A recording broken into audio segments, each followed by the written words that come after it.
And my wish from the beginning is please let's do it in a way, interactive way, so anytime you have any question or any comment, something, oh, you are wrong, please interrupt me, yeah? Then it becomes a little bit more lively for all of us.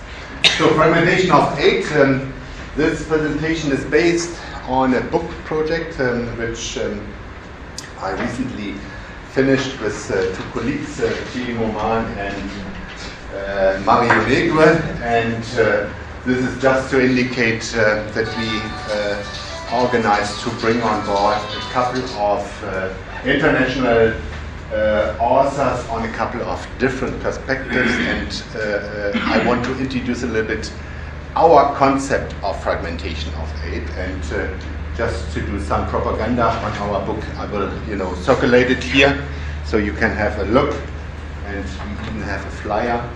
And if you want to invite me again, maybe on the topic on public sector reform in Rwanda. So this book is on public sector reform. So fragmentation of 8. Let me start with this nice picture and chart. So this is an Airbus A380. So you probably saw it already here at the Peking International Airport. And what has an A380 to do with our topic, fragmentation of 8? What I want to say here is that each product, each process, or something like an airplane, like the very sophisticated A380, contains of fragmented process and fragmented pieces. So in this case, just to indicate it, we assume that each A380 consists of 4 million individual parts. Okay, no, I just try this. Okay. Of 4 million individual parts. They are produced in 1,500 companies across 30 different countries. So the whole production process in France, UK, Germany, Spain, etc. is really complex.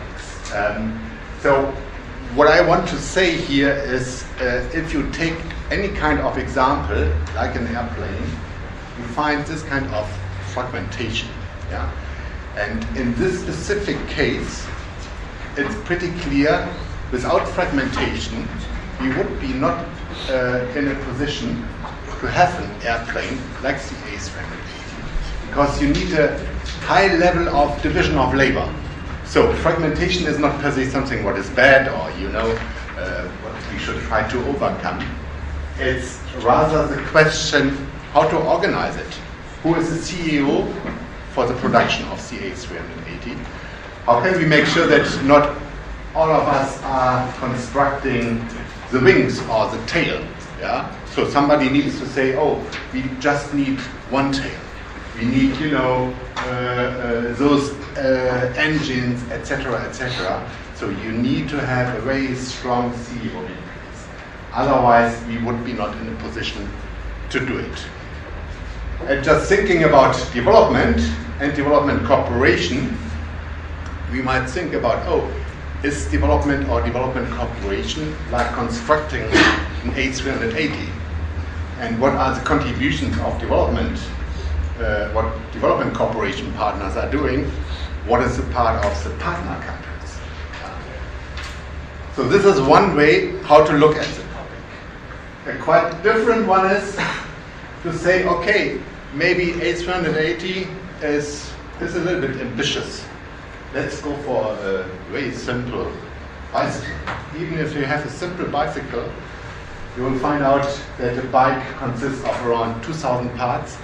And even in this case, you need to have a very well organized process. Yeah? So when it comes to wheels and lamps, etc., you really need to have a good understanding. And the question to me and to the audience this afternoon is development cooperation rather like constructing an A380? highly complex, highly sophisticated, with a high level of division of labor, or is it rather like constructing a bicycle? And even again, for the bicycle, you need to have somebody who is, having the plan and saying we need to do this as a next step. We need to buy those parts.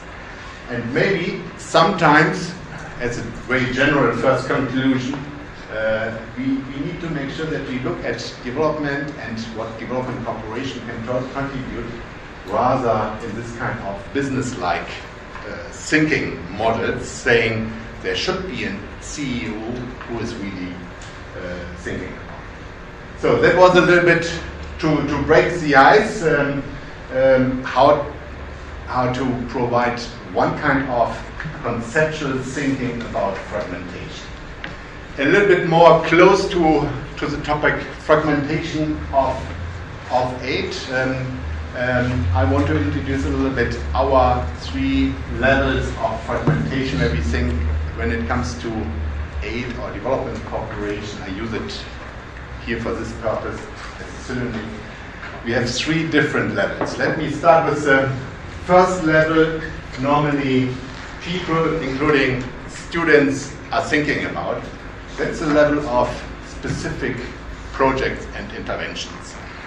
So if we go to a country for our research, or we are coming from a country in Africa or in another developing region, you easily find out that a typical partner country in Africa, for example, that they need to manage at the same time a couple of thousands different projects. So a quite big number of projects supported, funded, quite often also implemented by donors, Western donors, South cooperation providers, etc. And this level is normally something what people have in mind if they are thinking about fragmentation. And I will get back to this because this is indeed one quite important dimension of fragmentation that development cooperation partners normally contribute just to the number of activities in this regard. But we have also fragmentation in other regards. One aspect of fragmentation is the fragmentation of institutions. So what we easily can find out is that the number of development cooperation providers is increasing over the last decades. I take the example of the European Union. As you probably know, the European Union had this kind of enlargement process, and all European Union member states are expected to contribute to development cooperation.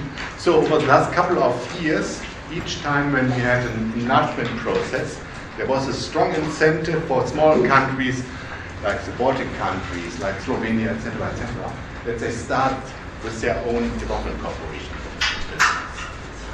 We are thinking about private aid providers, also an increasing number of a significant providers, especially those foundations where the funding is coming from private companies. I think the most prominent one is the Bill and Melinda Gates Foundation, but we have a number of others, Hewlett Packard, etc., etc. And those private aid providers, they are not tiny. Yeah? If you take, for example, Bill and Melinda Gates Foundation, they have the size of a medium-sized OECD donor. Yeah? That's quite similar to what Belgium is doing, for example. But there's one big difference. The Gates Foundation is very much focusing on health topics and on specific regions. So, for example, and probably many of you know it, if you go to Eastern African countries, you find out that Gates Foundation is really a significant contributor to the health sector in many East African countries. So that's not something what is tiny. This is quite often highly relevant. And Gates Foundation is just one example for a number of other development cooperation providers coming from the private side. When it comes to fragmentation of actors, last but not least, and I will get back to it later on, we have source cooperation provided by emerging powers, rising powers. The most prominent example in this regard is, of course, China. China and Africa, as we all know, is a big topic for research, for the international development cooperation community since at least 10, 15, 20 years. So China has a very important role in this regard, but of course we have also other important emerging power development cooperation providers like India, like Brazil, like South Africa and some others. So again, those development cooperation providers also contribute to an increasing number of development cooperation providers. So that's the second level. The third one is fragmentation in terms of policy areas and coherence. Let me just give to you some example in this regard. As you also probably know, we have increasing funds available for climate change adaptation and climate change mitigation. And some of those funds, as far as OECD donors are concerned, are under development cooperation, but quite a significant portion of those funds are outside of the typical OECD aid system. And this is also true for other donors. So climate change funding is something what is taking place, what is quite often similar how development cooperation money is provided. But it's a different rationale.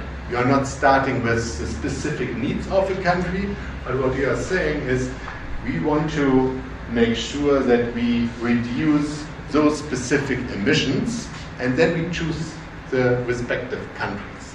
That's quite different. And against this background, what we can see is, of course, we have some kind of competition. Is it rather for developmental purposes, or rather for environmental or climate change purposes? It's not always a trade-off, but at least to some extent. Yeah. And of course, we have many more non-development cooperation actors present on the ground. Let me take just my own country as an example, just to blame my own country. Please come in. Don't be shy. You're welcome. Okay. Let me just take my own country as an example, Germany. As you can see, my gray hairs, I'm already in business for quite a while. When I was traveling to African countries 20 years ago, there was, in terms of German actors, just one actor present. That was our Ministry for Economic Cooperation and Development and the implementing agency, GIZ in Cape Town. That was the German presence in Burundi, in Malawi, and in other countries. If you go to those countries nowadays, we have our Ministry for Environment, we have our Ministry for Research and Education, we have our Ministry for Health, think about Ebola. You have, all these actors are around. And that's really different from the situation in the past. So we have really this kind of internationalization of what line ministries are doing. And all ministries like to travel, that's pretty clear. And of course, it also makes sense to think about health issues, for example, not just on a national level or for us, European Union level, but also to think about what to do. So in this regard, again, we have this kind of fragmentation of policy. Yeah? So that's pretty important. And in this regard, I think you easily find out that fragmentation might be related to very different challenges. Any questions so far? Good. If it is too boring, let me know. Since this is an academic format, it is very popular to think about how to measure something. If you can't measure it, it might be not really important. And what I'm explaining to you is now some measurements developed by the OECD, because the OECD has also some research capacities, but I just want to indicate if you're looking on the issue of fragmentation from a quantitative perspective, what do we know? And in this regard, let me just give you some examples how to look at it, and even if you're thinking about a master thesis or PhD dissertation topic, you might come back to those aspects. There are two main measurements in this regard, and you find quantitative data on this. First of all, the significance of aid relations for the provider. And this specific indicator is to provide information: does the provider give a higher share of aid to the partner country than the provider's overall share of global aid? So, for example, let me take any kind of example. If on average donors provide 5% of their aid to Ethiopia, and Germany or France or United States, if you provide just 3%, it makes a difference. If you provide 8%, it makes also a difference, because then you can take from this information whether your contribution is significant from the provider side. The second measurement is the significance for the recipient. So, is the provider among the largest providers that cumulatively account for at least 90% of the partner country's aid? So you have the big share of 90% of aid incoming to your country. So is this specific donor contributing to the 90%? So that would be quite important or significant. Or is it just irrelevant contribution? I will give to you an example in a minute. Based on those two perspectives, we have normally for partner countries and the international community two typical challenges. First of all, the challenge that developing countries suffer either from too little aid from too many countries. That's cross-country fragmentation. Yeah? So you get tiny amounts from a high number of aid providers. And another challenge is that donors spread across many sectors at country level and small project size. So this is within country fragmentation. That means a donor, again I take Germany just to blame my own country, is not just focusing on 3 sectors, but normally donors like to have a good background on all sectors. So you contribute to 6 or even 8 sectors. And if you spend your money not for 3 sectors, but for 8 sectors, of course, the transaction costs are much higher, your level of expertise is much lower, etc., etc. But the typical situation is that donors tend to have a large number of sectors within. This is just one example on total number of aid providers per country. I was picking one example, Myanmar 2013, and that was just after the country opened up, and many donors were rushing to Myanmar. And what is quite interesting is that the majority of aid, 87% of aid, was provided just by 3 donors, and the remaining 26 donors just provide 13%. So a small number is really contributing the lion's share, and a big number of donors rather the tiny amount. And here you find, if the color gets dark, you have quite big number of aid providers. Excuse me, Professor. Yeah. Could you tell me who are the 3 donors? Oh, let me think about it. I was doing a study in Myanmar in 2014. UK, definitely. United States, Japan, UK. Yes. Myanmar, I would love to come back, so Professor Tang Nishia, invite me again and I will do a presentation on Myanmar, including how European donors, for example, harmonize. So in this case, you consider the development aid is too fragmented, or is because for me it's quite okay because we concentrate on the 3 states. I think the first point is we need to understand that normally we have a small number of aid providers who contributes a significant amounts. That's just a statement. The implications and the impact, I will discuss it in a minute. Yeah? But this is rather, facts. Yeah? Small number of donors, in the case of Myanmar, they provide the majority of aid. Yeah? And maybe this is rather typical for many countries. Yeah? It's not untypical. Okay. And of course, just to frame it, for example, the Francophone African countries, West Africa, France is really a very relevant donor when it comes to the Anglophone countries. It's of course rather UK, etc., etc. You have normally this. Okay. And to the consequences, I will get back to this question in a minute, but let me just explain in terms of main examples the drivers and actors of fragmentation.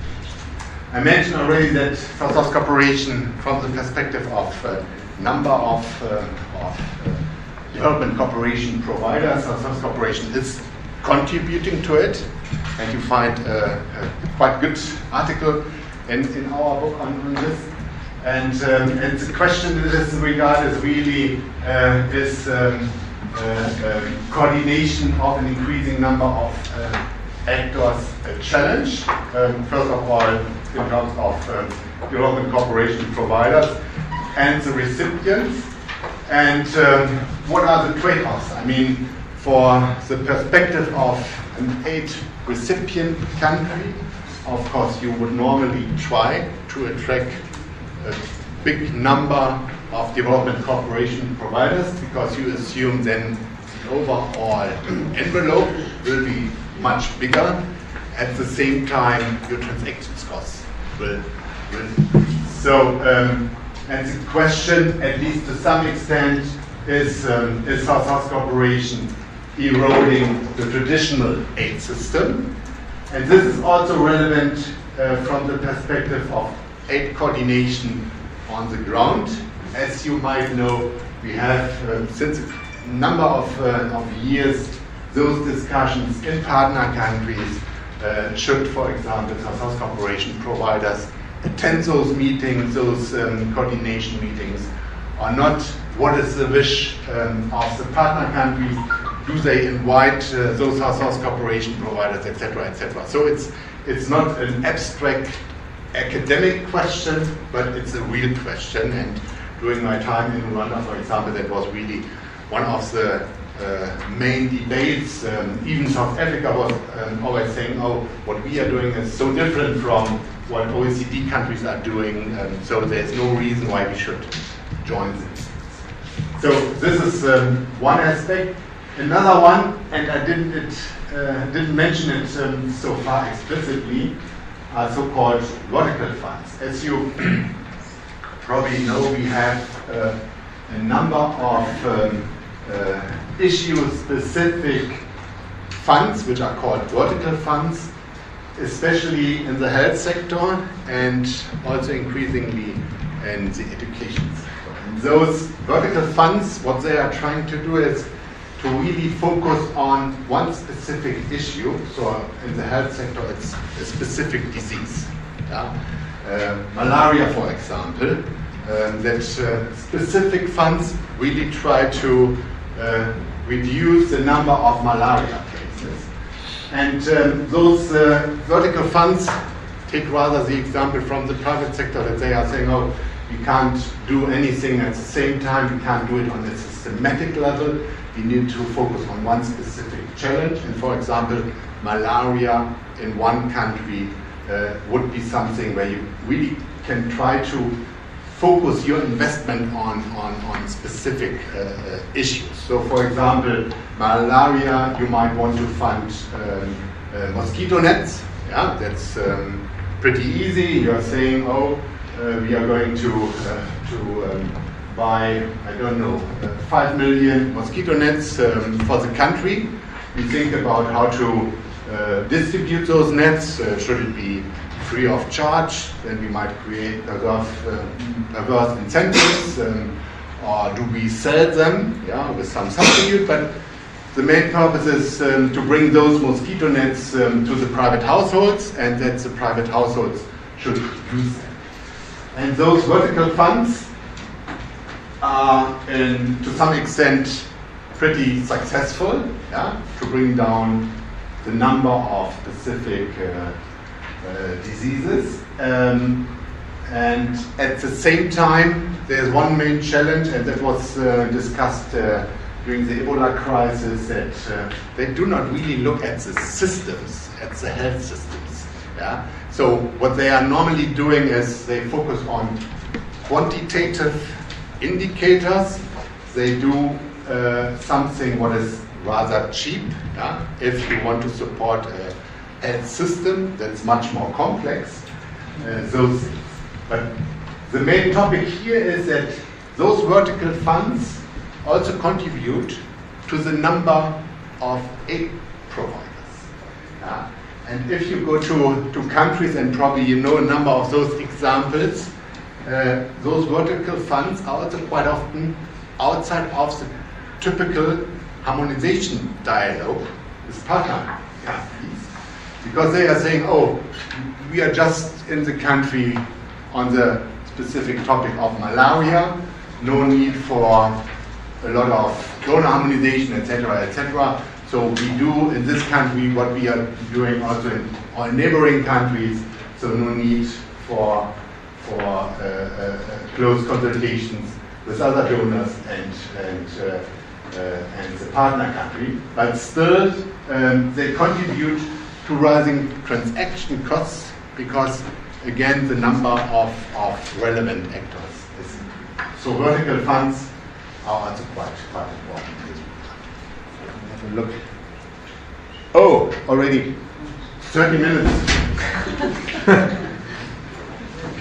Part 2, and I think I was announcing 4 parts or even 5, so I need to even rush. At the beginning I was afraid, oh, I don't need 1 hour, but maybe I keep you busy the rest of the afternoon.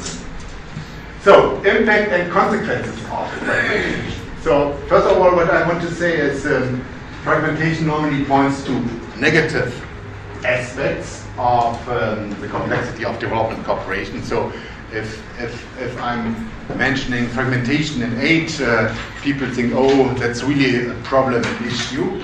And of course, this might be the case, but at the same time, we might also see benefits for partners, and not at least benefits based on more competition.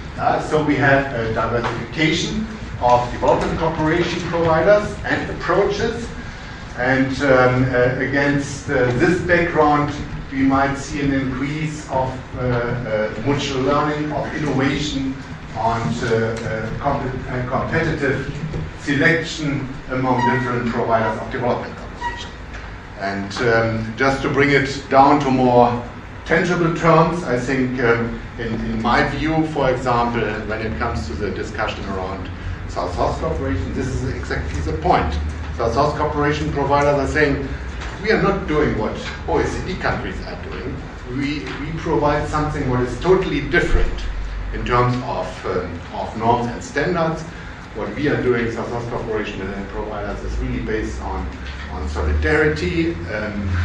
We have this kind of eye-level collaboration with partner countries. Ownership is much more important. We bring in private business from the beginning, what is also very different. So it's rather a contract where we also have expectations what partner countries should provide. So it's a very different business model. So in this regard, South-South cooperation is not just increasing the number of actors, but it's a completely different way about learning, about innovation, about competition, etc., etc. So that's that might be one benefit, one positive aspect.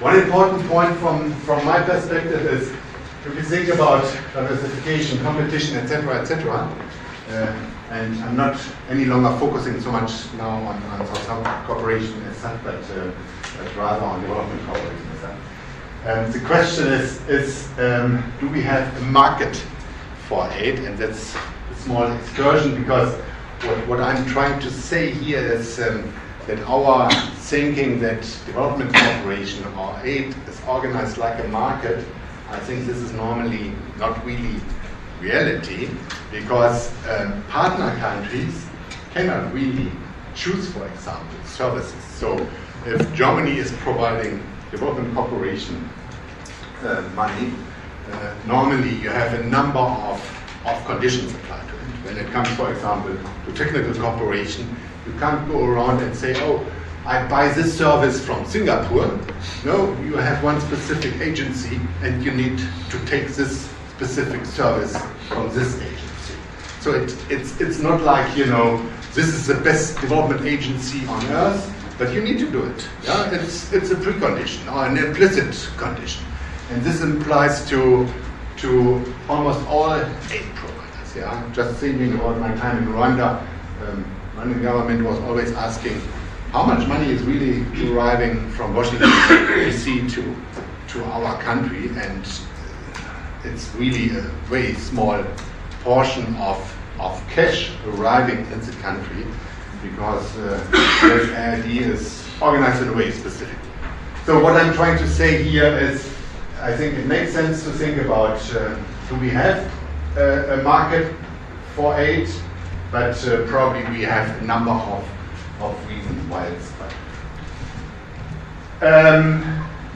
So rather coming to the negative aspects, or what we normally expect when it comes to fragmentation, we have a number of unintended consequences of fragmentation, like transaction costs for donors and partners alike, both in terms of direct transaction costs, but also in terms of indirect transaction costs. You probably know from your studies what the term transaction cost might mean. So, for example, if you think about direct transaction costs, if you have a big number of, for example, European donors in a country, you need to maintain a quite big number of country offices, and each country office normally not really cheap but very expensive. You know, you have those international expatriates. They need to have nice cars, and you know, all these things are not really inexpensive. It's really consuming a lot of those aid resources. But here is also a number of indirect transaction costs. I love to use the example of the ministers of finance in a typical African country, Rwanda, Burundi, or any other. What they are normally doing, to a quite large extent, let me label it, they entertain donor delegations. So they receive, you know, the World Bank is coming, African Development Bank is coming, France is coming, South cooperation providers are coming. So a quite significant part of their time is really used to the management of development cooperation. And I would say the Minister of Finance in all countries of the world, they have normally a different job. They shouldn't, just make sure that development cooperation providers are continuing their business, but they have their own national budget. And this is something where I would say those indirect costs are quite high. What administrations in a number of African countries are doing is reporting on aid, etc., etc. So that's quite high share of transaction costs in the direct and indirect. So burdens to the administrative capacity of countries complicates efforts to coordinate. Yeah, that's also something. All donors have their own standards. Then you have the standards of the partner country and how to bring it together. Yeah? How many square meters should a classroom have in a country? Yeah? Maybe a donor is saying, oh, this is not really sufficient. We have international norms, and the partner country is saying, oh, we can't afford such a big classroom, etc., etc. We might increase the likelihood that sectors and countries might be neglected. I will get back to this in a minute. And it might lead to efficiency losses and policy incoherences, because this is a little bit what I was saying already. If you have so many different approaches how to reform, for example, the primary education sector in a country, you might end up with a situation where those different contributions do not really fit together. Yeah? And that's also the case in a number of countries. Just the question of that sectors and countries might be neglected.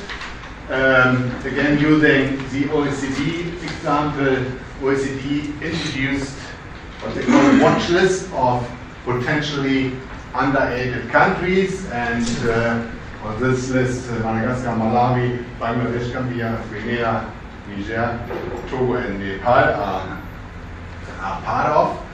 So what the OECD has, it's a measurement saying for this number of people in a country and this level of income, GDP, you have an average